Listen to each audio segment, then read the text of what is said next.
Walong bagay sa pagpapatuloy. Una, mahalaga na marapat tayong magtanim.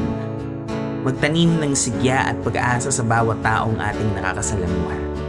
Sapagkat kanilang hinihintay na masilayan ang iyong apoy at alab na napapanatili mong buhay pangalawa. Kung akala mong walang nakakakita ng iyong mga pagsusumikap na pagbutihan ng mga bagay na iyong ginagawa ay nagkakamali ka. Ipako ang paningin hindi sa kung alin na ang nawawala bagkus sa kung alin ang nariyan pa pangatlo.